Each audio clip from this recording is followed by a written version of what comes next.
Et je suis ravi d'accueillir dans l'émission Emmanuel Herrera. Emmanuel, merci beaucoup d'être avec nous aujourd'hui. Merci beaucoup pour ton invitation. Ça fait plaisir d'être là. Super. J'aime bien commencer par retourner un petit peu en arrière et mieux comprendre un petit peu ton parcours et d'où tu viens. Est-ce que tu pourrais nous parler de ta vie avant cet éveil spirituel ou avant cette ouverture à la spiritualité? Bah, si tu veux, ça a commencé très jeune, donc c'est un peu comme si ça avait toujours été là. En tout cas, cette ouverture a toujours été là, ça s'est affirmé, à l'âge de 4 ou 5 ans, lors d'un événement particulier, ce qui a donné naissance ensuite à une quête, intense et qui a rendu ma vie assez compliquée parce que c'était un peu une obsession tous les jours.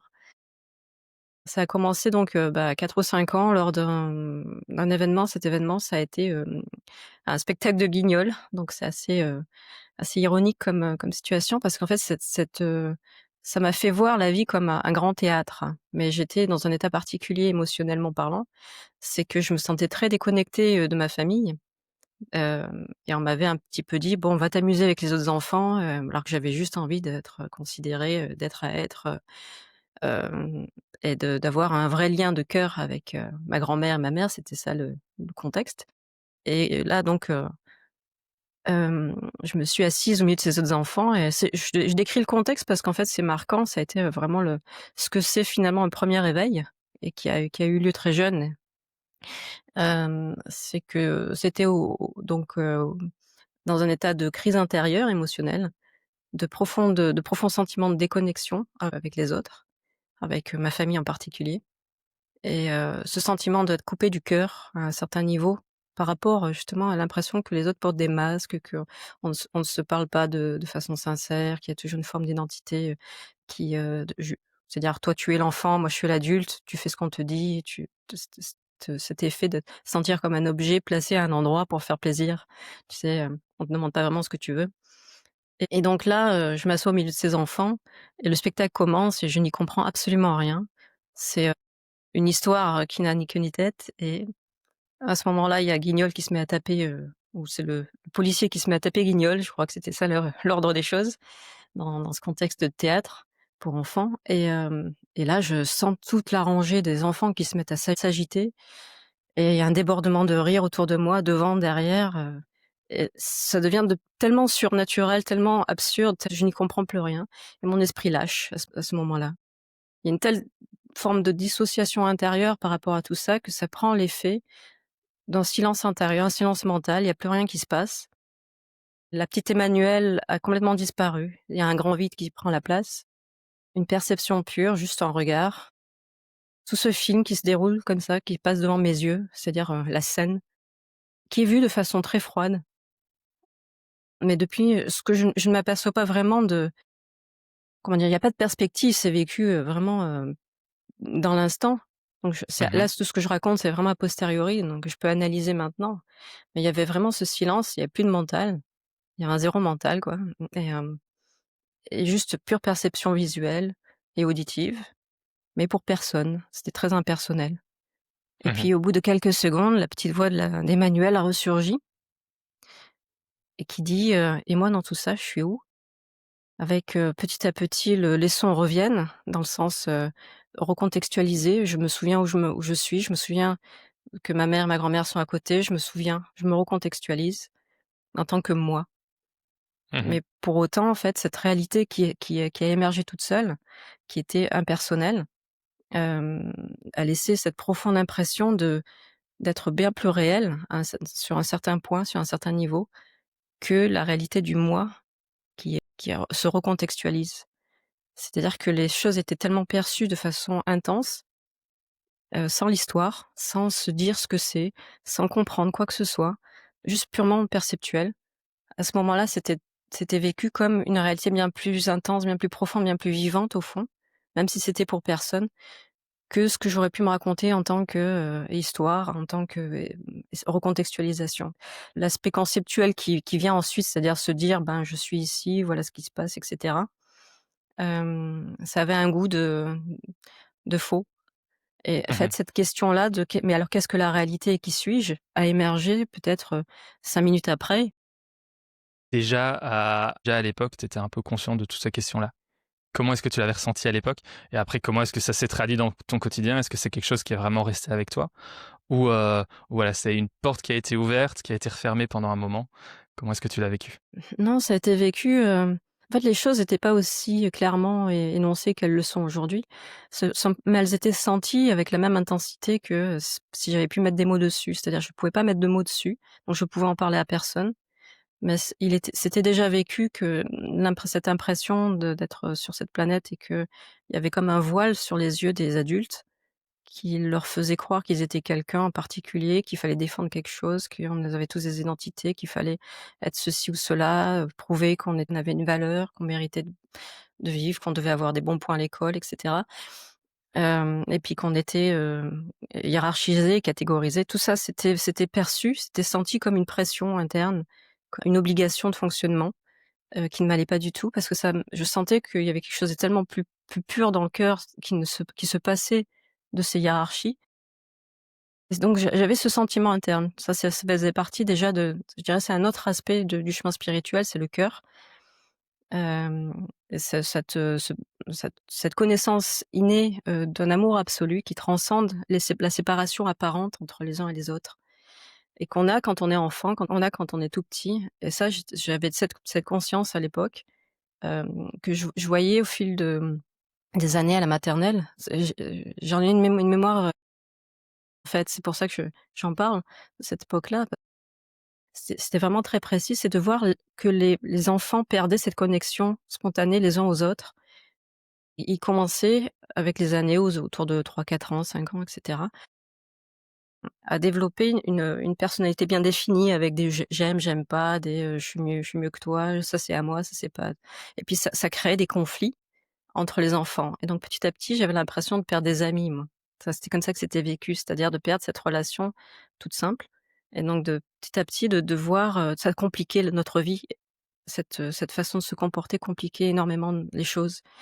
Et on commençait à se disputer, on commençait à être en compétition les uns avec les autres et ça, c'était un des aspects, voilà. Et puis après, il y avait tout ce qui était, du domaine de la perception. Après cette expérience, ça m'a fait voir qu'il y avait une autre qu'est-ce qu'était la réalité? Qu'est-ce qui était vrai dans tout ça? Donc ce questionnement profond mais qu'est-ce qu'est le réel? De quoi c'est fait tout ça? Et ça ne m'a jamais quitté après parce que cet état qu'on peut appeler, état de témoin, d'observateur pur, hem, m'indiquait une route qui me semblait à la fois parce qu'il y avait beaucoup de jugement et d'interprétation de ce que cet état-là, Mmh. par la petite Emmanuelle justement, puisque ça me coupait de la vie ordinaire, ça me coupait du fonctionnement normal par rap que c'est-à-dire tout le monde autour de moi semblait jouer, un jeu un théâtre comme, au Guignol finalement.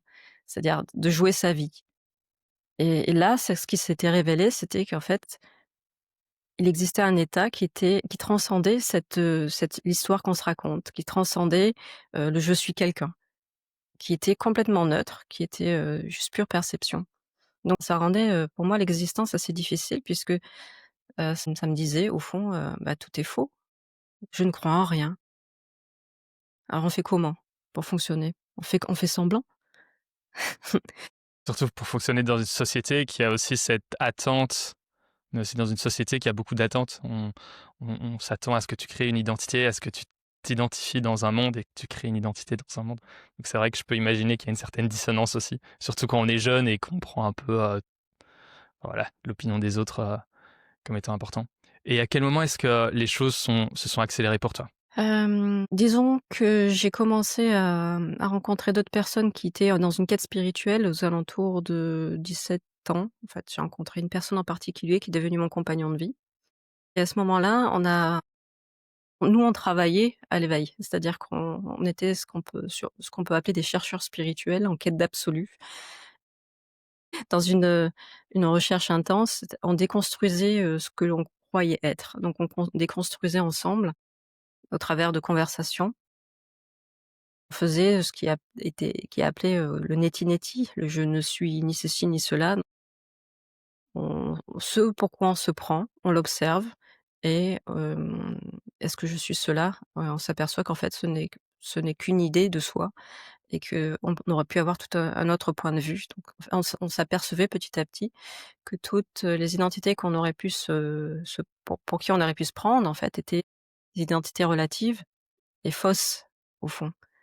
Donc petit à petit, c'est déconstruit la personne. C'était pas une voie très facile parce qu'elle manquait de cœur. Donc c'est une voix qui te fait t'apercevoir une fois de plus que tu peux croire en rien. Donc au fil du temps, je jouais, il y avait une accélération en cela mais c'était plutôt sombre finalement puisque ça m'apportait pas de bonheur, ça m'apportait plus un état dépressif qu'autre chose parce que j'avais rien sur quoi m'accrocher et pourtant je devais continuer mes études. Donc j'ai fait des études et après j'ai eu un métier et donc il y avait un travail qui s'opérait, un terrain qui se préparait pour un éveil un moment qui a lieu un peu plus tard. Enfin, le premier a eu lieu à l'âge de 21 ans, je dirais que c'est là que ça s'est vraiment accéléré. Mais ensuite, il y a eu toute une période après ces 21 ans. Donc à l'âge de 21 ans, il y a eu, toujours dans un état de crise, un autre éveil, plus profond que celui qui a eu lieu, quand j'avais 4 ou 5 ans. Quand je dis éveil, c'est pas des éveils finaux, ce sont des grandes ouvertures qui vont semer une graine et qui vont nous faire soit nous poser des questions, soit nous donner le goût de quelque chose de complet, qui potentiellement, ne bouge pas ensuite. Mais, donc à l'âge de 21 ans, c'était dans une dispute avec cette personne avec qui j'étais justement. Donc nous étions en crise et là, mon mental, une fois de plus, a lâché. Après, 4 ou 5 heures de conversation qui n'allaient nulle part, hem, il y a eu un épuisement mental. Donc on va retrouver le thème de l'épuisement mental, en fait, dans tout ça. Mmh. Donc le chercheur spirituel, parfois, il va essayer plein de choses et il va éventuellement s'épuiser mentalement à force de chercher cet éveil. Et puis ça peut aussi se passer autrement l'éveil, c'est qu'on cherche même pas l'éveil, mais dans une crise personnelle, on va arriver à une forme d'épuisement mental, donc une fatigue générale et là, une opportunité arrive de voir et de sentir sans le mental, c'est-à-dire sans le blabla intérieur, sans les histoires qui se racontent et c'est ce qui s'est passé. Soudainement, il y a eu un épuisement mental, c'est-à-dire un grand silence. Il y avait plus de pensée et à la place, il y a eu, la sensation d'être. Mais d'être un avec absolument tout. Pas d'être dans chaque plan, pas d'être dans le mur, dans les plantes et cetera. J'étais pas la conscience ne s'était pas, localisée en tout, mais il y a une impression d'unité, juste une impression, une première impression d'unité. Donc il manquait rien, c'était complet et ça n'allait nulle part, il y avait pas d'histoire. Il y a une plénitude et une jouissance de ça qui s'est imposée toute seule et ce qui était pas très utile pour, la dispute en cours parce que mon compagnon attendait que je finisse de mes de cette extase, qui était vraiment très personnelle. Il voyait ça un peu comme une échappatoire, mais c'est pas grave.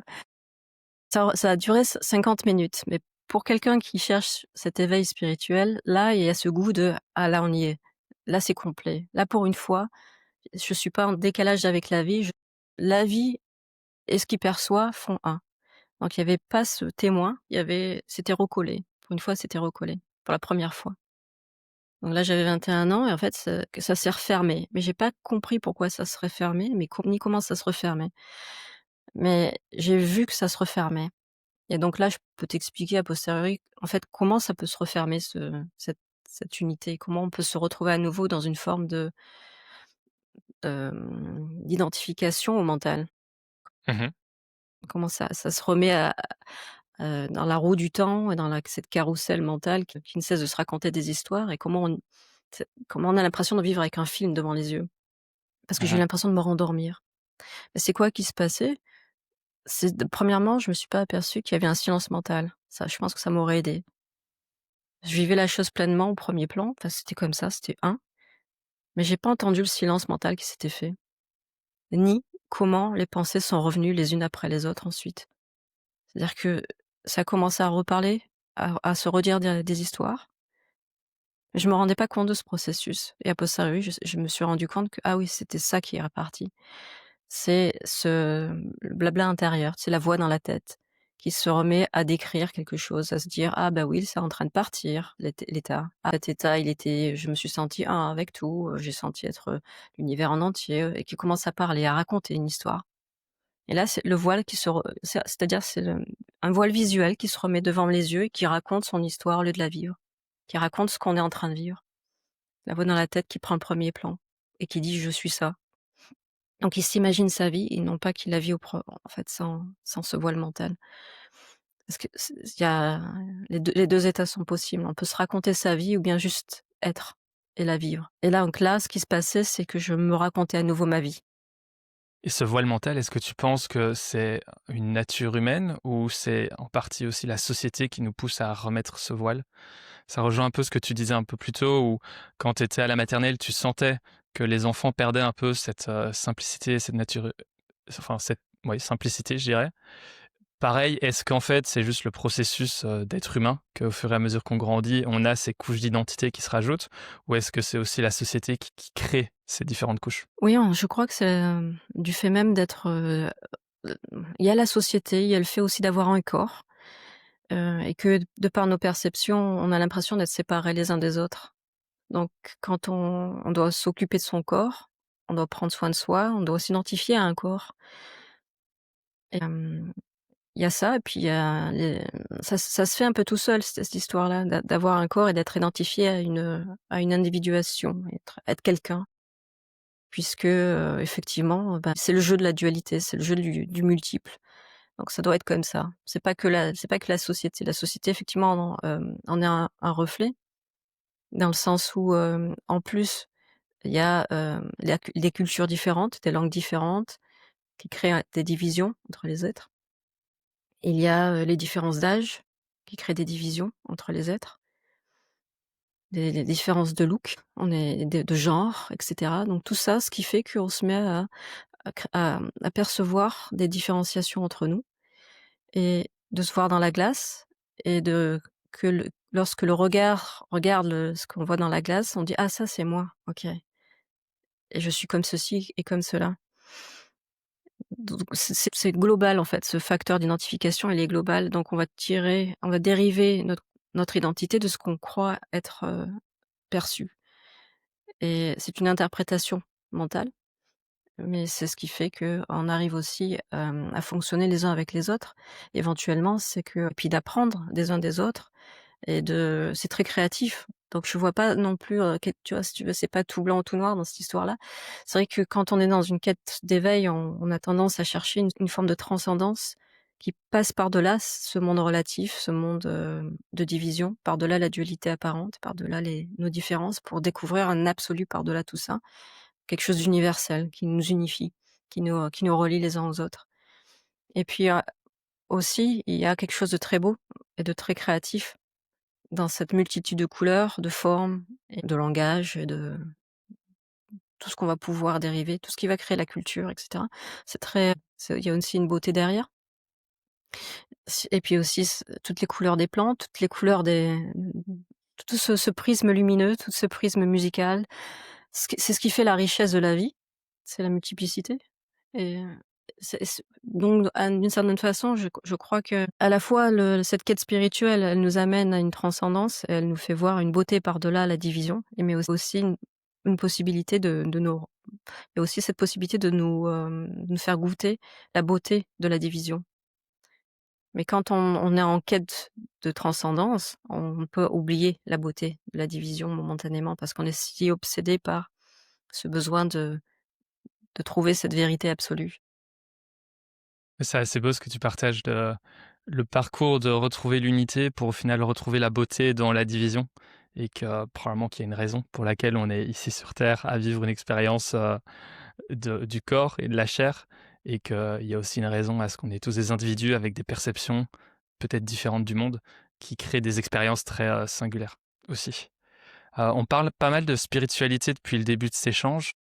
C'est que la spiritualité pour toi? Je crois que c'est un mot qui est assez galvaudé. Je crois qu'il y a encore pas mal d'incompréhension, surtout pour les gens qui sont pas encore dans ce milieu-là. Comment est-ce que toi tu comprends, cette spiritualité? Et tu as parlé d'éveil aussi. Comment est-ce que l'éveil vient s'intégrer là-dedans? La spiritualité, je crois que c'est un mot général qui pointe vers quelque chose de moins matérialiste que ce que la pensée matérialiste nous amenait à voir que, bah, peut-être, l'homme est une forme de mécanique biologique et que, il n'y a, enfin, comment dire? C'est pas évident à résumer, hein, mais je crois que c'est la pensée matérialiste qui a amené, à faire une division aussi. C'est-à-dire que sinon on serait par défaut tous des êtres spirituels. Si on se sent en soi-même, si on sent en nous-mêmes cette espèce de transcendance, Hem, nous sommes qu'est-ce que la matière? Qu'est-ce que l'esprit? Il y a une forme de reconnaissance en nous-mêmes, hem, d'un espace de transcendance par-delà, les apparences, par-delà ce qu'on croit être justement la matière. Et pour moi, c'est ça la spiritualité, c'est-à-dire de ne pas prendre les choses au premier degré, de pas oui, il y a peut-être des mécaniques, des lois, matérialistes, OK. L'être humain a toujours été attiré par cette transcendance. On ont découlé des religions, donc peut-être que ce qu'on entend par spiritualité, c'est pour la plupart des personnes, ça a un rapport avec la les religions. Mais est-ce qu'au fond de nous, même si on est sans religion, est-ce qu'au fond de nous, il y a pas cette graine de transcendance en chacun de nous? Cette notion d'universalité qu'on peut sentir quand on est enfant ou ce besoin d'amour absolu. Donc même si on est apparemment athée, on peut aussi, être en quête de cette unité, de cette universalité, cette reconnaissance, par-delà les apparences. Je trouve ça assez intéressant parce qu'effectivement, et je suis peut-être dans cette catégorie-là, et surtout dans l'Ouest, on a un peu mis de côté, enfin beaucoup de gens ont commencé à mettre de côté les religions. Je pense qu'on a peut-être jeté le bébé avec l'eau du bain en pensant qu'il y avait rien à prendre. Mais j'ai l'impression qu'aujourd'hui, en tout cas ma génération, mais peut-être d'autres personnes aussi, se réouvre à une spiritualité. D'après ce que je comprends de ce que tu dis, c'est juste s'ouvrir à l'idée qu'on est plus qu'un corps et qu'il y a peut-être autre chose auquel on est connecté. Et la spiritualité, le chemin spirituel, c'est peut-être essayer de se reconnecter et de mieux comprendre ce que c'est que ce au-delà. Euh, et du coup, c'est assez intéressant de mentionner qu'il y a effectivement une distinction entre la religion et la spiritualité, que les deux se rejoignent, parce qu'effectivement, ça rejoint des questions fondamentales que les gens se posent depuis la nuit des temps, et que les religions apportaient peut-être une réponse aussi. Mais d'ailleurs, par rapport à ça, je suis assez curieux. Est-ce que tu as eu une éducation qui était religieuse? Est-ce que toi, tu te considérais comme religieuse ou pas du tout? Tu étais athée et c'est cette spiritualité qui est arrivée un petit peu sortie de nulle part. Je suis baptisée, ma grand-mère était, une catholique fervente. Mais par contre, non, je n'allais pas à l'église, mais par contre, quand je passais devant une église, je ne pouvais pas m'empêcher d'être attirée par l'église elle-même et quand j'avais l'opportunité enfant d'aller seule par exemple, pour aller faire quelques courses, je m'arrêtais à l'église et à ce moment-là, j'étais, traversée par le silence de l'église, par, la présence qu'il y a dans l'église. Je me souviens d'une chapelle, là où j'habitais à Marseille. Et j'allais presque en cachette pour ressentir les effets de justement c'était senti et ça me touchait au cœur au plus profond, hem, cette, c cette unité cet amour qu'il y a dans le cœur, en fait, qui se révèle tout seul dans ces endroits qui sont des lieux de culte et qui sont chargés d'une certaine présence et d'une foi mystérieuse, un silence qui se fait à l'intérieur de nous, une sérénité et puis une humilité, on est touché, en fait. Je prenais plaisir à juste m'arrêter là, mais à chaque fois que je suis allée à la messe, j'étais complètement perdue. J'avais l'impression de voir des gens qui répétaient en boucle des choses qui n'avaient pas de sens. Mais, par contre, l'effet des pièces de recueillement, si ça a toujours eu un impact. Mais, non, j'ai jamais été dans la religion. Par contre, l'impact de ma grand-mère a une forte importance justement. Son impact, a une forte importance. C'est-à-dire, c'est quelqu'un qui était vraiment en dévotion, souvent en train de prier, qui rendait beaucoup de services. Elle allait souvent à Lourdes, elle poussait, les malades, elle ouvrait l'église, elle fermait l'église dans le village où elle habitait et hem et sa vibration à elle, ce qu'elle émanait, a toujours été un confort pour moi. C'était mon lien spirituel sur cette planète, je dirais, puisque je grandissais dans une famille qui était athée justement, sauf à travers elle, où il y avait quelque chose qui me donnait le goût, de qui me rassurait, qui me faisait sentir en moi cette connexion dans le cœur. Avec elle, il y avait pas ce masque justement dont je te parlais au début. Avec elle, il y avait, on était en connexion d'être à être et donc jusqu'à sa mort, c'était cette relation que nous avions était chez moi, on n'en parlait pas, on le sentait. Tu as mentionné quelques fois le cœur et l'importance du cœur. Heu, pour moi, jusqu'à il y a pas si longtemps, c'était un organe, parmi plein d'autres. Pourquoi est-ce que le cœur est aussi important? Et donc du coup, ça a changé pour toi? Un petit peu, un petit peu, je suis curieux d'avoir ta perception. Mmh. Est-ce que c'est pas lié justement avec la plénitude? À mon sens, tu donc qui est un peu le sujet de ce podcast, L'éveil du cœur est aussi important que l'éveil de la tête. Donc l'éveil de la tête, c'est un éveil froid. C'est la réalisation, moi je donnais une définition qui n'est que subjective, hein. Toutes, les définitions sont limitées par les mots que l'on emploie, mais on va essayer. C'est la réalisation, en fait, que nous sommes la conscience. Donc la conscience réalise qu'elle est là. Une conscience qui, en fait, n'est pas séparée de tout ce qui se produit en elle.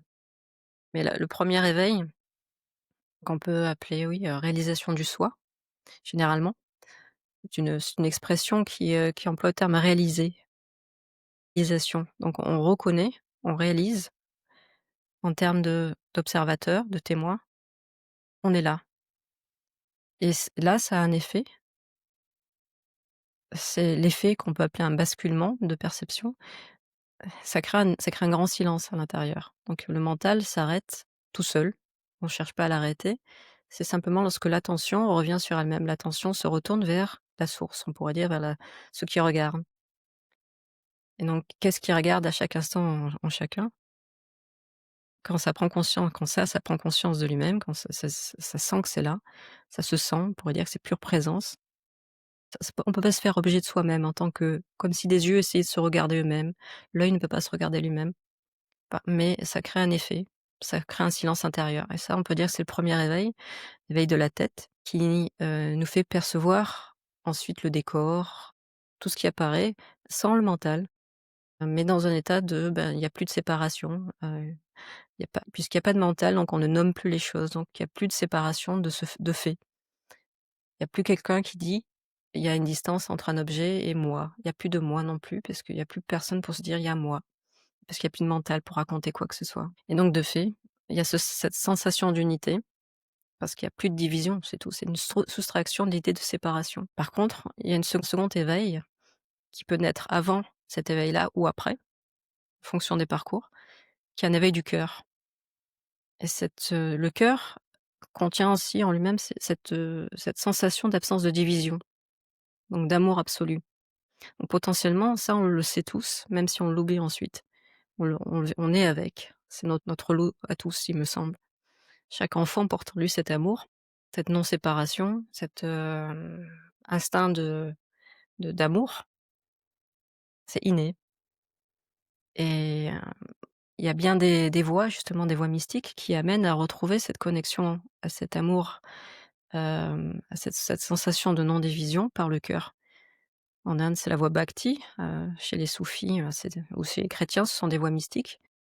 Les chrétiens mystiques ou bien les musulmans on va dire la voie mystique musulmane aussi, c'est, la voie soufie. Tout le monde a sa technique en fonction des cultures, des religions, mais qui amène à cette ouverture du cœur et si on s'aperçoit ce qui se passe, bah, ça transcende la tête. C'est-à-dire qu'il y a toujours rien qui se raconte, mais c'est senti et là, quand c'est senti, il y a pas plus belle expression de l'unité. Ça fait souvent couler des larmes, ça met dans un état de grâce.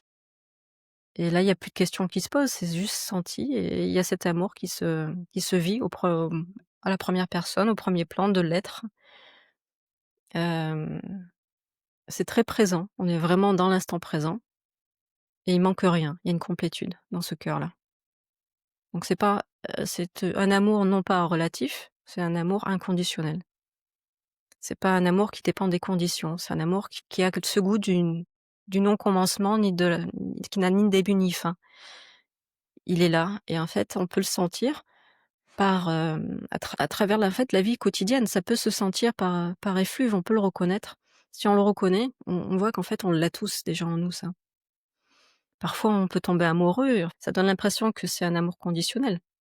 Mais cet amour-là, ce quand on est amoureux de quelqu'un, cet amour, l'amour lui-même, il a toujours le même goût. Hein, si on a eu plusieurs relations dans notre vie, cet amour, le goût de l'amour, on va dire cette expression, elle peut changer de visage. Enfin, la relation peut être différente, peut avoir plusieurs personnes, mais c'est toujours la même intensité. C'est toujours cette même vibration. Éventuellement, on peut s'apercevoir que cette vibration qu'on croit être, dépendante des conditions de l'autre, elle est là, en fait. Elle est potentiellement là, réactivable, même sans personne. On a ce goût, tout le monde le connaît, cet amour-là. Même si on s'en croit coupé, Ça peut être aussi senti à travers, je sais pas, la relation avec un animal de compagnie. L'amour, c'est l'amour en général, c'est pas l'amour relatif et quand on se reconnecte à cette même par im en imagination à ce que ça fait, on peut le retrouver. Même quand on s'en croit coupé, en fait, si on se pose la question: «Mais ça fait quoi de se sentir amoureux?» par exemple et le fait même en imagination de le ressentir, ça y est, on y est. C'est pas si compliqué que ça. On le porte tous en nous parce que c'est inné. On a tendance à croire que c'est dépendant des circonstances. Ça, c'est le fait même de l'évolution, enfin de la vie sur terre. Alors on oublie et on croit que les circonstances nous ballottent d'un état à un autre et on se croit perdu parfois, justement par rapport à ça. Mais justement, par rapport à ce point-là, j'avais une question par rapport à ça et ça rejoint un peu des apprentissages, bouddhistes. Hem, c'est cette idée et il y a un dicton qui dit, c'est pas, les circonstances qui font ta réalité, mais c'est ta manière de percevoir et de réagir aux circonstances qui crée cette réalité. Typiquement, c'est: «Je suis fâché parce que un tel m'a mal parlé, parce qu'il y a un chien qui aboie et que ça m'énerve, parce que». Et c'est compliqué pour les gens de retourner un peu cette idée-là. C'est vrai que, les certaines circonstances peuvent, amener une personne à blâmer la circonstance et à juste titre. Lorsqu'il y a des situations d'abus, ou il y a des situations, par exemple, de malaise physique, des personnes qui sont mal dans leur peau, avec un corps malade.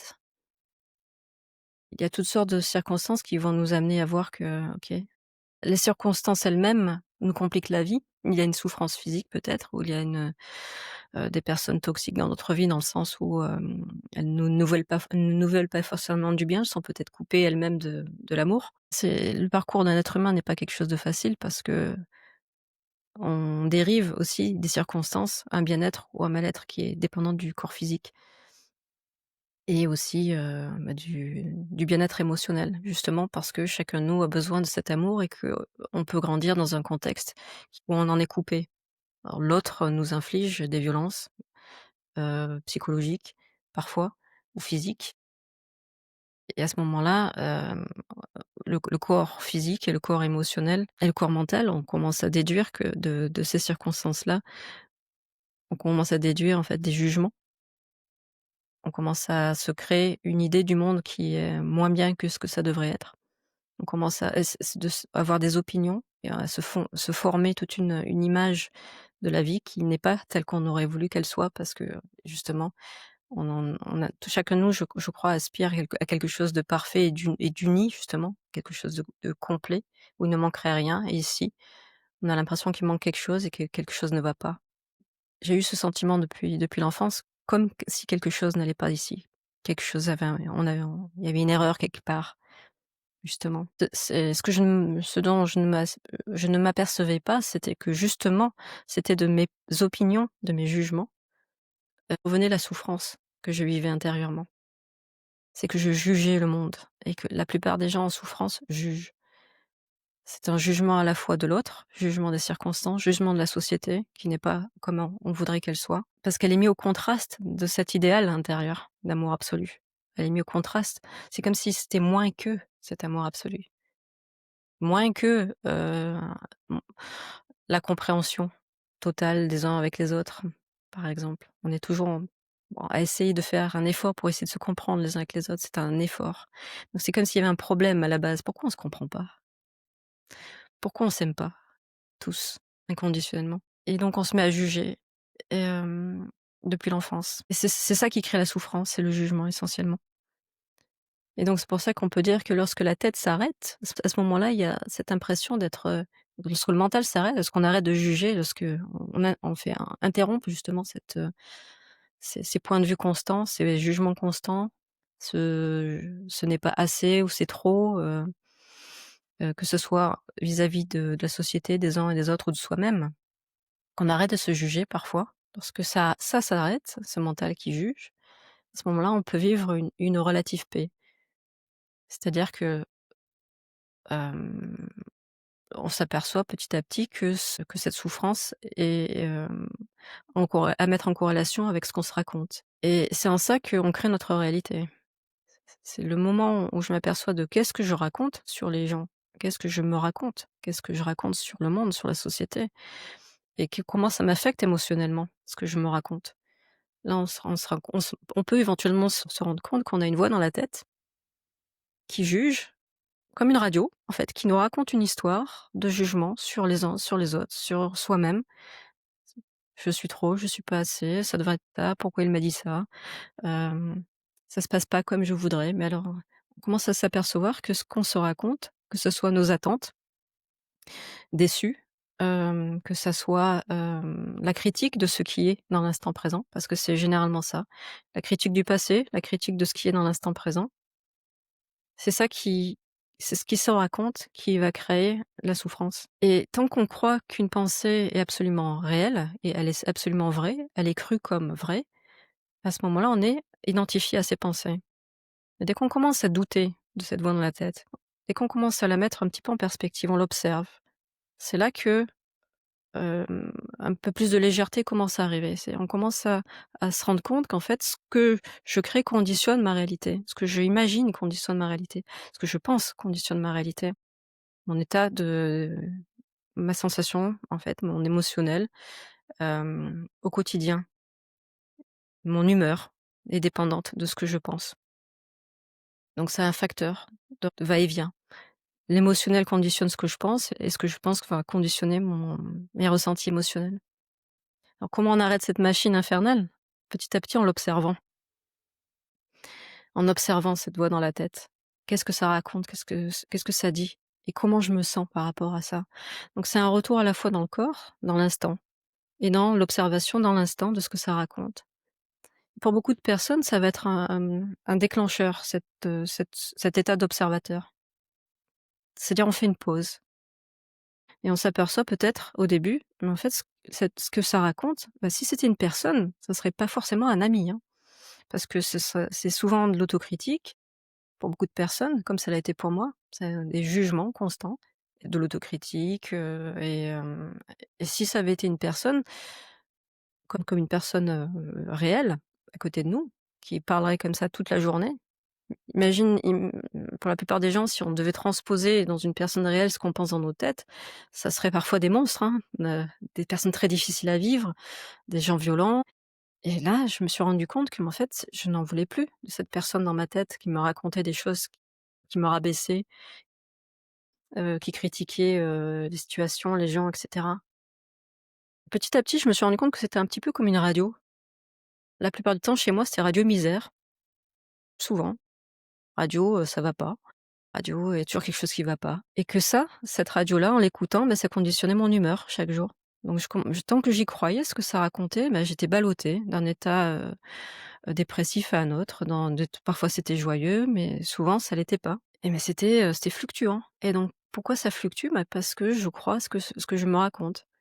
Donc est-ce qu'on peut arriver à un moment donné à prendre un peu de distance par rapport à cette voix et peut-être à arrêter de se raconter des choses noires, arrêter de d'être, de s'apitoyer sur soi-même, ou de se critiquer, ou bien de se dire: «Je suis pas assez», ou «J'aurais dû mieux faire», ou «J'aurais dû dire ça», de rectifier, de voir ce qui se passe finalement dans ce film qu'on se raconte dans nos têtes. Justement, par rapport à ça, est-ce que tu as des pratiques concrètes que tu conseilles aux gens pour justement se remettre un peu dans le moment présent, dans le corps, et se détacher de cette voix automatique qui est tout le temps présente? Parce que beaucoup de gens, je pense, se sentent un petit peu prisonniers de cette petite voix, ou en tout cas se sentent complètement attachés à cette voix et ont l'impression que ça fait partie d'eux. Mmh. Est-ce qu'il y a des pratiques que tu recommandes? Tu sais quoi là? C'est pas une pratique, hein, c'est, la ce dont je parlais à l'instant en fait, c'est une intention. C'est, l'intention de s'apercevoir de ce qui se passe au moment présent. L'intention de regarder ce que ça raconte, et l'intention, d'arrêter justement d'écouter Radio Misère. Donc ça vient de petites prises de conscience. Déjà que ça se passe. En fait, si tu veux, c'est pas une pratique, c'est: «Ah ouais, peut-être rien que le fait d'en parler là comme ça dans un podcast peut mettre, ça peut donner cette idée-là». Il suffit juste d'avoir l'idée. À un moment donné, chez moi, ça a germé. J'ai dit: «Ah mais en fait, ça marche comme ça le truc. Ça marche comme ça». J'entends cette voix et j'y crois. Donc je suis complètement identifiée à mes pensées. Mais en fait, cette voix-là, elle me raconte pas des choses sympas. Est-ce qu'on peut, changer de radio? Est-ce qu'on peut arrêter? Et là, l'intention, j'ai posé l'intention à un moment donné, ça suffit. J'ai dit: «Ça suffit». Et puis l'autre aspect, je dirais que ça, c'est plus du domaine, comme tu me disais, de la pratique. C'est une pratique du stop, on pourrait appeler ça comme ça. La pratique du stop, c'est lorsque on est, dans un train de pensée, continu et soudainement on se dit: «Stop» et là on revient dans son corps. Comment je me sens? Et là peut-être qu'on va s'apercevoir, eh ben, que cette pensée que l'on suivait, bah, nous mettait dans un état de tension, que notre système nerveux était tendu, qu'on était peut-être, en colère ou triste ou peu importe. Mais le fait même d'avoir fait stop, on vient de faire dérailler ce train. Et là, les yeux, bah, ils peuvent se tourner vers, le contexte, c'est-à-dire vers le décor. Ils peuvent se tourner vers le ciel. On peut regarder, ce qui nous entoure. C'est pas mal de toucher un mur, par exemple, de se reconnecter à son corps, de sentir, de respirer et de faire ces petits stops à répétition pour revenir ici et maintenant, pour reprendre contact avec comment je me sens. Et cette habitude de revenir à comment je me sens, ça te donne en fait une lecture de l'instant présent. Ça donc par défaut, ça te ramène à ici maintenant. Ça te ramène à goûter cet instant et à être conscient de ce qui s'y passe. Parce que sinon, on peut vivre sa vie justement avec ce voile permanent devant les yeux, de vivre une histoire mentale, de vivre une histoire imaginaire. On peut passer 15 minutes, entre, chez soi et la boulangerie à marcher, arriver à la boulangerie, à se poser la question: «Ah, pendant 15 minutes, j'étais où dans mon imaginaire?» Et là, par exemple, on va introduire le stop pendant sur ce chemin. À un moment donné, on s'arrête. En plein milieu de la rue, faut oser. On s'arrête, on se fige, on laisse les gens passer autour de nous et puis peut-être qu'on va tourner la tête vers un mur, on va regarder les détails, on va sentir sa respiration, on va lever les yeux au ciel, on va voir. Et on aura complètement lâché, soudainement, ce train de pensée qu'on avait. C'est faire dérailler, on s'en fiche. Dans ce coup, on s'en fiche et on revient aux perceptions. Par le corps, on va entendre, on va écouter ce qui se passe. On revient ici maintenant dans ce qui est présent. Et qu'est-ce qui est de plus présent que le corps, justement, et les perceptions? C'est le point d'ancrage, le corps, pour revenir ici et maintenant. C'est comment on se sent et qu'est-ce qui est perçu. Et ce qui va grandement aider à faire ça, c'est le plaisir qu'on va y prendre. Donc, on peut le faire comme un jeu. Et le plaisir qu'on va y prendre, ça va être aussi de revenir à ce qui est perçu et à l'apprécier. Et, et de s'apercevoir qu'il y a tout un monde qui existe quand on s'arrête. Génial. Et ça me parle beaucoup et ce que j'aime bien dans ta manière de parler un peu de tous ces concepts, c'est que tu as l'air de te détacher de tout ce qui est, religieux, spirituel et retourner dans des choses très simples qui parlent à tout le monde, en particulier à notre société parce que je pense qu'on a pas mal d'a priori. Hem, Est-ce que tu as l'impression qu'il y a une espèce de, je sais pas si c'est peut-être un grand mot, mais éveil collectif qui est en train de se passer? J'ai juste à regarder autour de moi. Enfin, moi, personnellement, j'ai commencé ce chemin il y a quelques années. Je vois autour de moi, il y a de plus en plus d'intention à retourner à quelque chose peut-être de plus simple. Est-ce que c'est quelque chose que tu perçois aussi? Et à ton avis, pourquoi est-ce qu'il y a ce renouveau un petit peu ce retour à la spiritualité, de manière générale? Ma théorie, c'est on va dire, c'est la même que celle de Rupert Sheldrake, c'est le champ morphique ou champ morphogénétique. C'est l'idée du centième singe, c'est que plus de personnes s'éveillent, plus il y a de personnes qui s'éveillent. Ça se fait un peu comme c'est su par de plus en plus de personnes de façon exponentielle. Et donc là, on est dans un courant où c'est, exponentiel. Donc ces dernières années, moi je l'ai vu parce que je fais pas mal de rendez-vous en ligne, des retraites aussi. Et de plus en plus de personnes s'intéressent à la spiritualité, mais en particulier une spiritualité qui par-delà la religion. Donc le Dieu n'est pas vu à l'extérieur de soi, il n'y a pas de prophète ici, il y a même pas de gourou dans ce qui est partagé ici. Ici, ce qui est partagé, c'est que nous sommes un. Donc il y a ce sentiment cette sensation interne, ça s'ouvre de par le cœur, et on retrouve cette sensation interne d'unité. Et je le vois chez les uns et chez les autres. Petit à petit aussi, dans des conversations que j'entends dans la rue parfois, ne serait-ce qu'hier, je rigolais d'ailleurs parce que ça commence à être vécu, chez un peu tout le monde, chez mes parents, cette ouverture de cœur, ce besoin, ça va se faire sentir comme un besoin de ne plus passer par la tête, ne pas passer par la raison, mais de se laisser couler. dans la «facilité» entre guillemets du cœur. C'est-à-dire qu'on va pas chercher à trouver des solutions dans un conflit nécessairement. On va peut-être se reposer dans ce qui est tranquille en nous déjà. On arrête de jouer des rôles, on arrête de se disputer pour rien parce qu'on voit que ça nous épuise, c'est un effort monumental d'essayer de se comprendre et que peut-être un câlin ça suffit et que là on va ressentir tout de suite, ce qui nous fait du bien et là c le un simple, une simple embrassade, un simple câlin ou un simple silence, rester en silence les uns avec les autres parfois, sans rien se dire ou, dans une, pas parce qu'on n'a plus rien à se dire, mais parce qu'en fait, on est bien là. En fait, c'est instinctif. J'ai vu ça à partir de l'époque, Covid, quand, il y a eu tant de conflits entre les personnes. À un moment donné, il y a eu ce choix. Alors on choisit la tête ou le cœur? Parce que là, si on choisit la tête, il y a une énorme division qui se crée entre nous. Alors, éventuellement, eh bien, les uns les autres, on fait des choix et pour beaucoup, ça a été le cœur. Pour certains, ça a été très rigide et ça a été, ben, je me dispute et puis, on ferme la porte et on se parle plus. Beaucoup de personnes dans les familles, ça a été le cas. Et puis chez d'autres, c'était: «Mais non, mais on va pas, bazarder une amitié de 20 ans pour ça. Qu'est-ce qu'on choisit là? Bah, écoute, on va trouver ce qui n'est un co sorte d'arrangement, qu'est-ce qu'on aime faire? Ben, viens, on va boire un coup, viens, on va manger ensemble, viens, on arrête de parler de tout ça. Viens, on retrouve le cœur, la porte du cœur, direct». Cette période-là, ça a grandement influé sur l'accélération de ce retour à l'essentiel, justement, du cœur, parce qu'on parle beaucoup du cœur là, en ce moment.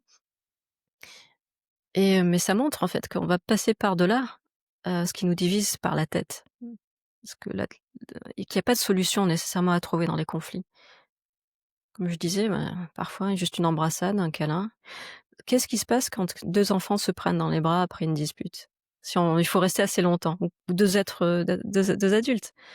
À un moment donné, quand la sensation en fait prend le dessus, la sensation du cœur prend le dessus, le rayonnement du cœur prend le dessus et il y a une syntonisation qui se fait, il y a quelque chose qui se fait, on commence à sentir un effet. Et ça, c'est très apaisant.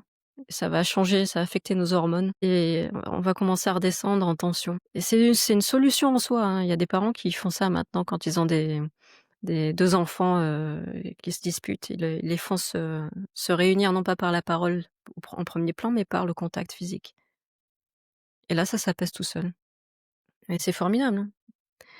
C'est parce que à mon sens, c'est juste ce rayonnement du cœur qui est entendu par-delà les mots et ça se reconnaît. C'est une présence là qui se reconnaît au niveau du cœur. J'aime bien que tu mentionnes le Covid et c'est vrai que c'est quelque chose que je réalise de plus en plus, c'est que parfois et c'est quelque chose que tu mentionnais aussi au début de cette entrevue, c'est que parfois la souffrance et le drame peut aussi servir de catalyseur pour quelque chose d'autre, parce que ça va nous pousser un peu dans nos retranchements. Ça va forcer en fait le mental à lâcher prise et une fois qu'on comme tu le mentionnais, qu'on lâche prise, ben, automatiquement on se recentre un petit peu et puis ça peut être la porte, l'ouverture d'une porte à quelque chose de plus grand. Je serais curieux d'avoir ton point de vue sur, hem, quelle serait ta vision? Donc pour prendre un petit peu de hauteur, quelle serait ta vision pour une humanité réconciliée? Tu mentionnais que dès le départ, tu es arrivé, enfin dès l'âge de 5-6 ans, tu sentais qu'il y avait quelque chose qui allait pas. Hem, Aujourd'hui, quand tu vois la société dans laquelle on vit, quel est le futur que tu entrevois pour une humanité réconciliée? Ça, c'est une, vision très C'est une grande large. question. Ouais. Mais vu comment ça se passe, je crois qu'il y a une forme de déterminisme derrière qui me donne confiance. Parce que le Covid, en montrant toute son absurdité, en fait, tout ce qui a été mis en place et qui a montré une forme d'absurdité, ces lois qui changeaient en permanence et toutes ces mesures rigides c'est aussi le reflet peut-être, d'un système rigide qui va être qui est perçu petit à petit dans toutes les structures de la société. Que ce soit l'école, que ce soit certaines entreprises et ça risque de s'effondrer. Toute cette rigidité risque de s'effondrer parce qu'il y a plus personne pour avoir envie de le suivre, en fait, pour avoir envie de la maintenir en place. Tout à l'heure, je mentionnais que j'entendais des conversations dans la rue, mais il y avait une personne qui racontait très bien ce principe-là, qui est en train de se faire tout seul. Elle disait: «Avant, elle marchait devant moi, je l'écoutais parler à quelqu'un, elle était au téléphone, elle disait: «Avant, je savais ce que je voulais faire dans la vie, dans le sens, j'étais très organisée, tout était compartimenté, régi et cetera. Maintenant, je suis absolument incapable physiquement et mentalement de le faire, même si je voulais et elle trouvait ça à la fois épatant et elle en riait et en même temps, elle ne pouvait pas faire autrement et c'est en ça que je lui dis qu'il y a quelque chose d'inévitable et de déterministe dans ce que je suis en train de raconter. C'est que malgré nous, on n'a même plus la force de fonctionner comme avant, c'est-à-dire de façon organisée, linéaire. Elle disait qu'en fait, elle avait plus cette capacité, elle vivait depuis dans l'instant maintenant, elle vivait dans le présent et ça s'est fait tout seul. Et j'entends les uns et les autres qui me racontent aussi des histoires comme ça, c'est-à-dire, ils ont des pertes de mémoire dans le sens où il faut tout être, avant c'était facile de s'organiser, de planifier, de savoir ce qu'on voulait et maintenant, c'est plus possible. Il y a quelque chose qui est en nous qui montre une autre voie, qui nous ramène à, en fait, je ne sais pas, mais dans l'instant, je sais. Dans l'instant, je sais si c'est par là ou pas par là. Je sais ce qui m'anime et donc cette écoute, elle se fait toute seule. Une sorte d'instinct, d'élan intérieur qui va nous dire justement, est-ce qu'il y a l'élan ou est-ce qu'il y a pas l'élan? Est-ce qu'il y a de la joie? Est-ce qu'il y a pas de la joie? Et il y a cette écoute qui s'affine chez les uns et chez les autres, de façon innée. Ça s'impose tout seul et les choses s'imposent toutes seules, petit à petit. C'est-à-dire qu'il y a ce désir impérieux peut-être, chez les uns et chez les autres, d'arrêter de se mentir, d'arrêter de faire semblant dans une réunion de travail et ça devient intolérable même. Il y a des personnes qui vont craquer, qui vont continuer jusqu'au point où il va y avoir des symptômes physiques. Parce qu'elles vont continuer à jouer le jeu, mais à l'intérieur ça crie: «Arrête, arrête, arrête!» mais elles vont continuer. Il va y avoir un burn-out et à ce moment-là, ça se serait imposé avec force, physiquement. Le corps aura lâché et puis il y en a d'autres qui vont vivre, avec beaucoup plus de douceur et qui vont arrêter à un moment donné, lâcher peut-être un travail ou bien, le faire autrement, se respecter plus. Parce qu'il y aura cette écoute, c'est juste un appel intérieur et cet appel intérieur, à mon sens, c'est ça qui est en train de changer la société de façon organique. Cet appel intérieur au changement, cet appel intérieur à s'écouter, à se respecter. Et pour moi, c'est un appel du corps et du cœur, de l'amour, en fait. C'est comment on va ne plus penser pas avec la tête en premier qui croit savoir, mais avec le cœur en premier, le corps qui est complètement lié au cœur, qui nous ramène dans l'instant, justement le corps, toujours le corps qui va nous dire: «C'est par là la voie, écoute ton cœur, c'est par là la voie, c'est par là qu'on va». Et c'est lui qui va nous dire: «Ici, là je vais à contre-cœur, donc j'y vais plus et là je vais avec mon cœur, donc j'y vais». Par exemple, même si c'est de changer de travail ou de changer de partenaire ou de changer de situation de vie, est-ce que c'est, encore bon pour moi? Est-ce que je le sens? Est-ce que je le sens pas? Et cette écoute, ça va pour moi, c'est vraiment un respect de la vie elle-même, qui s'écoute elle-même. Et qui fait que, comme une plante, quand je dis comme une plante, c'est parce que la plante, elle fonctionne mieux avec, des bons nutriments, avec beaucoup de lumière, on commence à être des bons parents pour nous-mêmes, en somme. C'est-à-dire qu'on va se mettre avec de meilleurs nutriments, plus de lumière et juste parce qu'on arrive à écouter la vie qu'on est, dans l'instant. Qu'est-ce qu'il nous faut dans l'instant? Et non pas qu'est-ce que l'on croit savoir qu'il nous faut ou vous ne fonctionnez par habitude. Heu On est de moins en moins dans le fonctionnement habituel. Avant, c'était habituel. On savait ce qu'on devait faire. Enfin, on croyait savoir. Maintenant, c'est qu'est-ce qui est vrai, qu'est-ce qui est juste dans l'instant. Je crois que ça me parle beaucoup et tu parles de burn-out et je crois qu'il y a effectivement de plus en plus de burn-out. Beaucoup de gens ne comprennent pas. Je crois qu'il y a un facteur qui est lié au fait que les nouvelles technologies de l'information où tout avance plus vite et on est le mental qui est vraiment surstimulé. Il y a peut-être d'autres facteurs qui rentrent en compte, mais ce qui a résonné pas mal, c'est le côté en fait, le burn-out, c'est souvent à la base et à la source un désalignement. En fait, on sent que c'est plus en alignement et on essaye de rester et de maintenir parce que le mental crée une histoire dans laquelle, la situation actuelle est la situation idéale. Hem, je crois que ce qui bloque beaucoup de gens, c'est cette peur un peu de l'inconnu. De si je suis mon cœur et si je suis mon intuition, en fait, c'est peut-être une peur un peu primaire de, «Je vais me faire manger par des loups» ou «Je vais mourir» ou «Je vais finir à la rue» et cetera. Je serais curieux peut-être de faire le parallèle avec ton parcours à toi, parce que je sais que tu avais un parcours un peu classique, traditionnel, dans une entreprise traditionnelle. Qu'est-ce qui, toi, t'a aidé à franchir le pas? Et peut-être comment est-ce que les gens peuvent se retrouver là-dedans, à se dire: en fait, suivre mon intuition peut paraître comme la solution risquée, mais en fait, l'est pas vraiment. Et que si on suit son intuition, il y aura que du positif qui peut en ressortir. Ça a commencé à s'imposer le changement de carrière, par exemple, avant ce basculement, avant cet éveil, spirituel. Parce que c'était, justement, c'était à l'intérieur, ça criait, «Faut que tu arrêtes, faut que tu arrêtes». Ça faisait déjà au moins 5 ans que je voulais quitter le milieu dans lequel j'étais. Je faisais du cinéma d'animation. Un jour, je passe devant, enfin, je faisais des cours du soir en Angleterre, et je passe devant, un cours de poterie et parce que je voyais des gens qui avaient l'air super bien dans leur peau. Ils étaient en sous-sol, moi je faisais un cours de sérigraphie à l'étage et je voyais des gens qui étaient radieux, qui étaient zen, qui étaient, tranquilles. Et je dis: «Je veux ce qu'ils ont».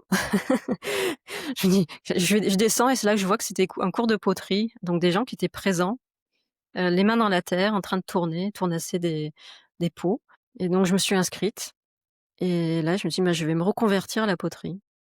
Je savais pas si c'était ce qu'il fallait, mais je savais que c'était l'état que je voulais avoir. Je voulais être ici, maintenant, dans ce que je fais, moins plus devant un ordinateur.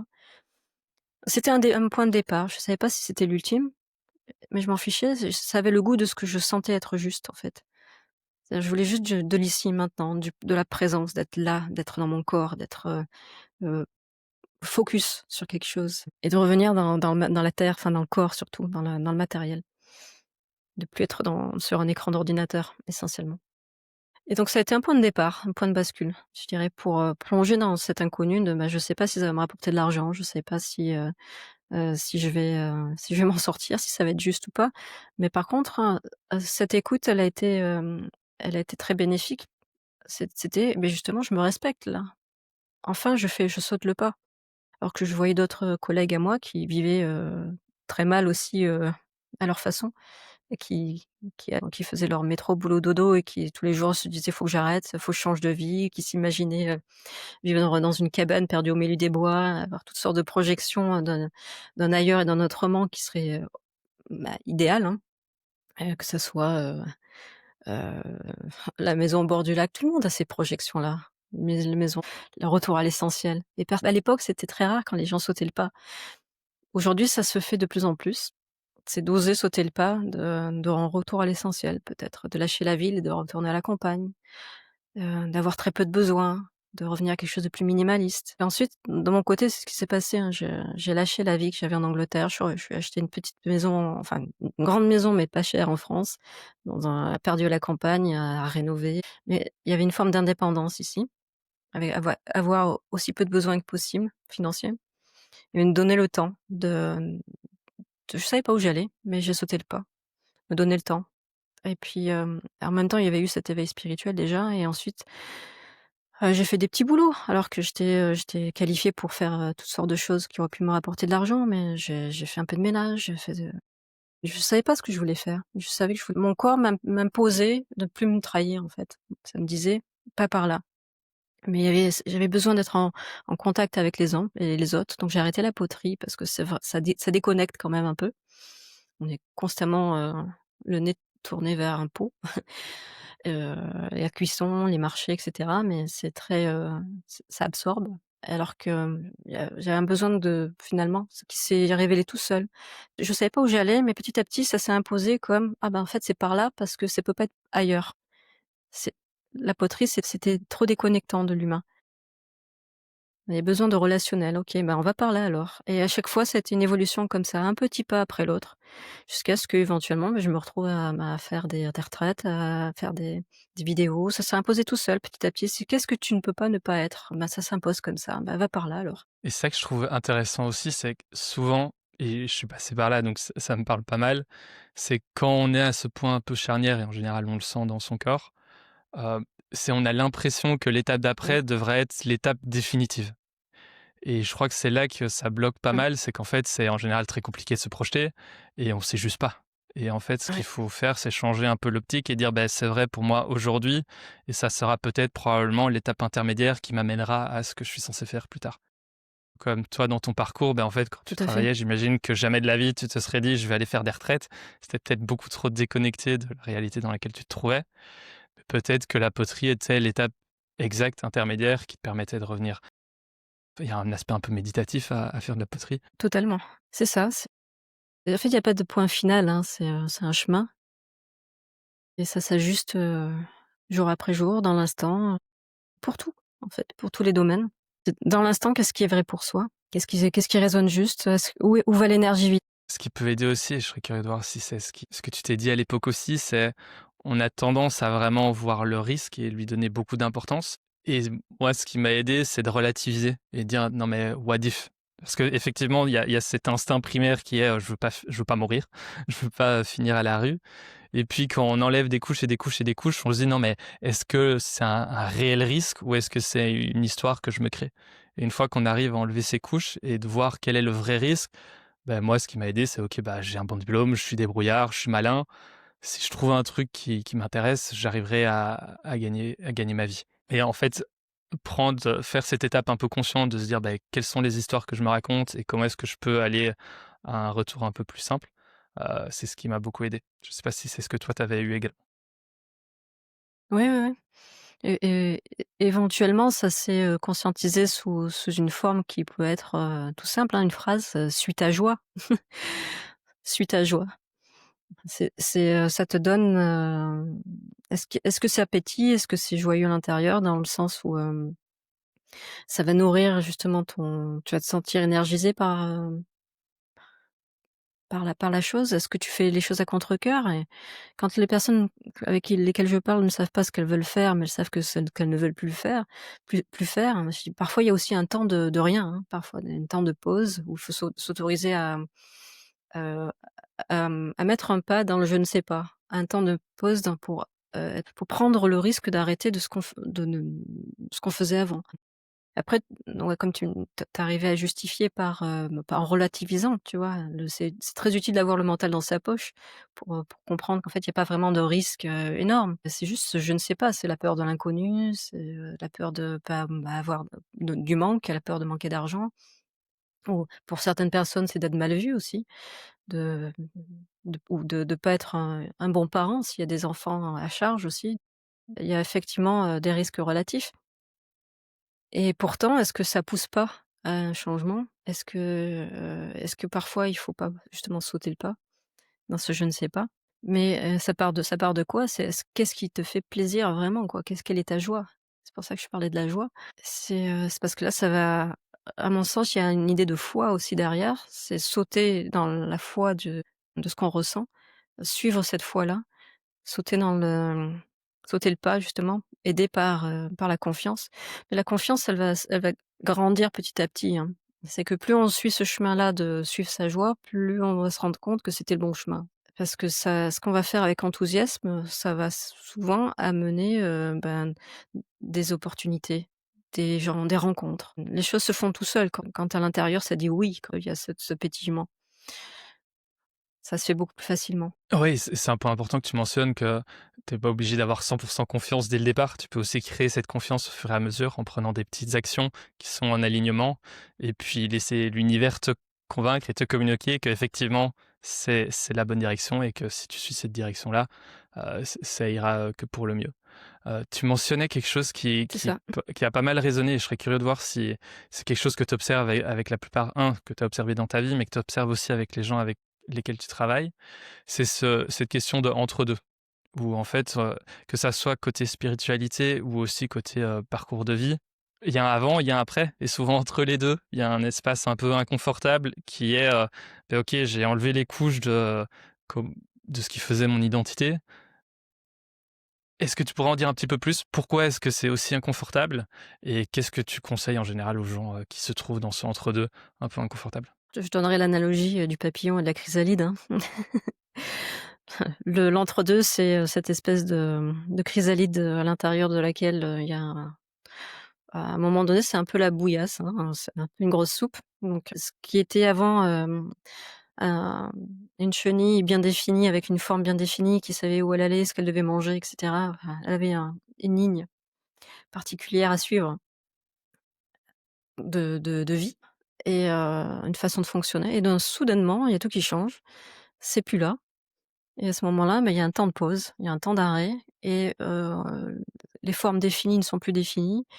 Ce qu'on croyait savoir, on le sait plus, mais ça s'impose. Et là, c'est là que la foi rentre en compte. La foi que chaque changement qui paraît inconfortable, chaque moment où l'ancien disparaît pour laisser place à la confusion, laisser place à un grand je ne sais pas momentané. Faut faire confiance, en fait, c'est ce grand je ne sais pas momentané comme un état, en fait, transformateur, comme un moment, un processus de transformation qui va éventuellement donner ce papillon. Mais ce temps de pause est absolument nécessaire. C'est comme, la gestation en hiver. C'est comme se reposer la nuit avant de repartir le lendemain. Il y a besoin on est toujours on vit dans une forme d'intensité. On s'attend souvent à ce que ça aille toujours vers le haut, que des pics, alors qu'en fait, il y a aussi des creux, parfois. Et si on se dit que: «OK, les creux sont naturels, les temps de repos sont naturels, les temps de confusion et de changement», parce qu'on s'est habitué à fonctionner de telle ou telle façon pendant longtemps, donc il y a des habitudes neurologiques, on a la confiance et l'habitude et puis d'un seul coup, c'est fini. Qu'est-ce qui se passe? Donc on doit changer à nouveau de fonctionnement. OK, bah, peut-être et plus c'est répété, c'est là qu'il y a la foi. On commence à prendre l'habitude de ces changements perpétuels et je crois qu'on est dans une accélération de ces changements pour chacun de nous. Ça se fait au niveau global, enfin, c'est pour ça que il y a une forme de transformation, d'évolution en cours là, d'éveil, mais ces mouvements, ces changements, ces hauts et ces bas sont, de plus en plus fréquents et c'est cette fluidité, cette plasticité qu'on peut développer avec ces changements qui font qu'on va mieux les vivre. C'est OK, il y a encore un processus. Bon, ben, là, qu'est-ce que ça me demande aujourd'hui? Ça me demande de j'ai plus envie de rien, je suis fatiguée. Ben, repose-toi, fais plus rien, autorise-toi, ose. C'est simplement ne plus être en opposition avec soi-même, c'est ça qui est là, qui est demandé, hein. C'est juste être soi-même d'instant en instant en instant et si être soi-même, eh ben, c'est se retirer du monde pendant 5 jours, bah, c'est peut-être ça qui est demandé. Parce qu'on sait pas ce qui vient après et si ça se trouve, au bout de 5 jours, soudainement, pouf, ça s'imposera tout seul. On sera pas allé chercher l'idée, mais une idée va nous tomber dessus, une envie nouvelle va nous tomber dessus et là, il y aura une énergie dingue et ça sera parti pour, un petit bout de chemin, en suivant ça et toujours pareil, c'est pas il y a pas de finalité, c'est un chemin. Il y a pas de: «OK, maintenant j'ai trouvé enfin ce que je voulais faire». Non, non, c'est peut-être que, bah, maintenant j'ai énormément d'enthousiasme pour quelque chose et ça va me nourrir pendant un temps et la vie se déroule comme ça. Emmanuel, je finis toutes mes interviews en posant 2 questions à mes invités. La première, c'est qu'est-ce que signifie vivre une vie épanouie pour toi? On en a déjà un petit peu parlé, mais curieux d'avoir ton point de vue là-dessus. Pour rebondir sur ce que je disais, je crois que c'est vivre à l'écoute du présent, l'écoute de maintenant, donc de pas être en contradiction avec soi et parce que ça amène, une paix intérieure de plus être en contradiction avec soi. Il y a de moins en moins de parts en soi qui s'opposent, qui disent: «Moi, je veux aller dans cette direction, non, moi, je veux aller dans cette direction» et quand, il y a vraiment une sorte de flow qui s'installe, à ce moment-là, c'est ça pour moi une vie épanouie. Il y a, de moins en moins de parts intérieures qui sont en conflit et une confiance dans l'instant présent qui s'est établie. Aussi évidemment, c'est tout ce qu'on disait aussi, tout ce qui est de l'ordre, du cœur qui s'est apaisé, cet amour inconditionnel qui est autorisé à être vécu. Qui se vit, qui se goûte de plus en plus et ça s'approfondit. Pour moi, c'est un chemin constant. C'est, l'approfondissement de cet amour. Et si tu pouvais donner un conseil à la Emmanuel de 20 ans, lequel serait-il? Premier, c'est: «T'inquiète, ça va bien se passer, attends un peu». Mais aussi, «Suis ton cœur». Mais j'ai appris à le faire petit à petit, ça a été ça, quoi. C'était, y a tu pas d'autre choix, suis ton cœur. C'est lui, c'est ta boussole intérieure, c'est ta lumière intérieure et tu sais en fait, chacun de nous a toutes les réponses. On a la graine de tout le savoir. On est la conscience, en fait. On est l'ensemble de ce qui est, même si ça donne l'impression de s'être individualisé, de n'avoir qu'une petite partie de tout ça, mais depuis, en fait, on potentiellement toutes les instructions à l'intérieur, même si ça donne l'impression d'être revenu sur terre, sans le mode d'emploi. En réalité, le cœur est ta boussole, quoi. C'est ça que je lui aurais dit à Emmanuel. Quelle belle parole pour terminer. Emmanuel, si jamais les gens ont envie d'en apprendre plus sur le travail que tu fais, ils veulent en apprendre plus sur toi, où est-ce que les gens peuvent se diriger? Ma chaîne YouTube, c'est le plus simple. Là, il y a, presque 90 vidéos, déjà pour se faire une idée de je partage beaucoup de pratiques. Des pointeurs directs, ce que j'appelle moi la une voie directe pour amener à ce basculement et puis, il y a mon site internet, c'est également. C'est manuelherrera.com pour, tout ce qui est, événements, retraite et cetera et consultations. Parfait, je mettrai tout ça dans la description de la vidéo. Emmanuelle, merci beaucoup Merci beaucoup. d'être présente pour ce premier épisode 2.0 et à tout le monde, je vous dis à la prochaine pour un deuxième épisode. Ciao, ciao. Merci Rémi.